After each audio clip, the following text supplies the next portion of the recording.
बिहार में नीतीश कुमार की अगुवाई वाली नई सरकार सत्ता में आते ही पूरे तेवर में दिख रही है। इस बार सरकार बम्पर जीत के साथ सत्ता में आई है और प्रशासनिक सुधारों के साथ कानून व्यवस्था को लेकर भी कड़ा संदेश दे रही है। पड़ोसी राज्य उत्तर प्रदेश की योगी आदित्यनाथ सरकार अपने बुलडोजर और एंटी रोमियो स्क्वाड के लिए जानी जाती है। अब यही मॉडल बिहार में भी लागू होने वाला है। उप मुख्यमंत्री सम्राट चौधरी, जो नई सरकार में राज्य के गृह मंत्री भी हैं, उन्होंने गृह विभाग का कार्यभार संभालते ही अपना विजन स्पष्ट किया। उन्होंने कहा कि राज्य में स्कूलों और कॉलेजों में पढ़ने वाली छात्राओं की सुरक्षा सुनिश्चित करने के लिए विशेष कदम उठाए जाएंगे। इसके लिए स्कूल और कॉलेजों के आसपास विशेष पुलिस फोर्स और पिक पेट्रोलिंग की तर्ज पर एंटी रोमियो स्क्वाड तैनात किए जाएंगे।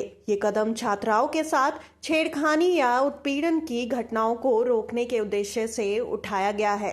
छुट्टियों में भी पुलिस की निगरानी जारी रहेगी। अपराध के खिलाफ नो टॉलरेंस नीति अपनाने की घोषणा करते हुए सम्राट चौधरी ने कहा कि राज्य में करीब 400 माफियाओं की पहचान की जा चुकी है और उनके खिलाफ कोर्ट के आदेश अनुसार कार्रवाई की जाएगी। इसके तहत अपराधियों की संपत्तियां जब्त की जाएगी और उनके घरों पर बुलडोजर चलाया जाएगा। उन्होंने स्पष्ट किया कि अब अपराधियों के खिलाफ किसी भी तरह की नरमी नहीं दिखाई जाएगी।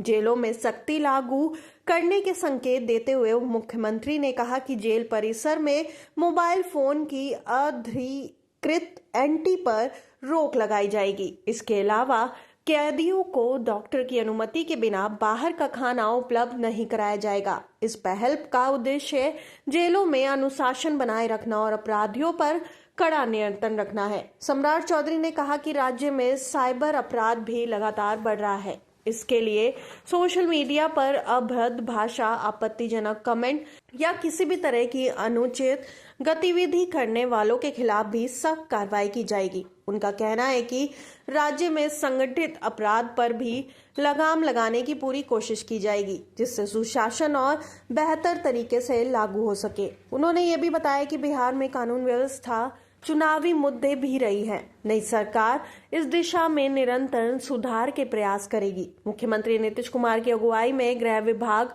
अपराध नियंत्रण, छात्राओं की सुरक्षा, साइबर अपराध रोकथाम और संगठित अपराध पर सख्त कदम उठा रहा है। उप मुख्यमंत्री सम्राट चौधरी के नेतृत्व में ये पहल ये स्पष्ट करती है कि बिहार में अपराधियों और शरारती तत्वों को अब कोई राहत नहीं मिलेगी। राज्य में महिलाओं, बच्चों और युवाओं की सुरक्षा प्राथमिकता होगी। पुलिस की सक्रिय निगरानी, पिक पेट्रोलिंग और विशेष फोर्स के माध्यम से ये सुनिश्चित किया गया है कि कोई भी व्यक्ति भय और उत्पीड़न के माहौल का शिकार न बने। सारांश में कहा जा सकता है कि बिहार में नई सरकार कानून व्यवस्था, अपराध नियंत्रण और महिलाओं की सुरक्षा को सर्वोच्च प्राथमिकता दे रही है। उप मुख्यमंत्री सम्राट चौधरी के नेतृत्व में अपराधियों के खिलाफ कड़ा संदेश भेजा जा रहा है। बुलडोजर नीति, नो टॉलरेंस और साइबर अपराध रोकने के उपाय राज्य में सुधार और सुशासन की दिशा में महत्वपूर्ण कदम है। ये संकेत देता है कि बिहार अब